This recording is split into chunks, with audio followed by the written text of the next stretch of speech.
On the Republican side, other candidates are beginning to reap the benefits of Governor Scott Walker's exit from the race. Walker created a bit of a feeding frenzy when he dropped out, with those still standing scrambling to try to win over his supporters, particularly the big donors. Now it looks like his fundraising staff is gravitating toward one man in particular.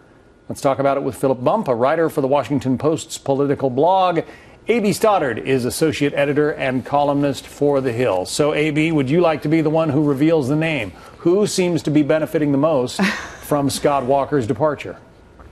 Well, it looks like some key fundraisers have gone over to Marco Rubio, and he's going to be the beneficiary of some of the shakeup of Walker's departure. But I would make the point that Rubio had an excellent night last week at the debate, and we don't know for sure if he would have been surging on his own. And I'd also make the point that leads are evaporating quickly in this race, and it's hard to imagine what it's going to look like 3 months from today, let's see, on December 23rd. So while it's good infrastructure for him, raise some dollars, it's not clear how much is going to help him with market share of the polling as we move through the fall and into the winter before the Iowa caucuses. Why a first-term senator, Philip, and not for instance, another governor? Sure. Well, I think that part of it is that Marco Rubio has long been seen as one of the best candidates who can play to both the establishment and also the activist base of the Republican Party. There's a great study done by 538 about that a couple of months ago. Rubio's sort of been biding his time to the point that was just made. He had a great debate, and so he saw a big bump in the polls. But I think he probably would have gotten a lot of this support anyway. Scott Walker, his backers and his donors were looking for someone that could be a conservative voice that had some credentials in politics. Marco Rubio certainly fits that bill as well.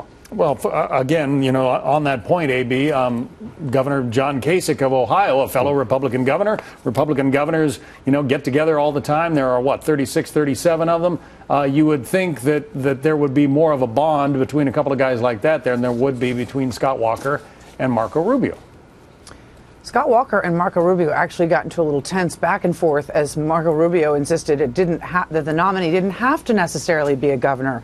And Scott Walker was making the case even before he was a candidate and was considered, you know, a top contender earlier in the year, that would have to be someone like a governor who had a proven record, as he said he did, and executive experience. And after Marco Rubio began to surge in popularity, before Walker even announced, Walker made a point of several times saying he would pick Rubio. He'd be open to picking Rubio for his vice presidential candidate, which Rubio didn't really like much. He said, well, maybe it'll be me on the top of the ticket and Walker number 2. But it's an interesting thing that governors have lost their value in this race when a lot of Republicans went into it saying after President Obama, a junior senator, became president and did not look like he could manage the job and govern and be commander-in-chief well after the experience he had, we have to pick a governor. And that doesn't seem to be the case right now. What happened with the Walker campaign, Philip? I mean, he was atop the polls after, you know, when this thing really got rolling after his big speech.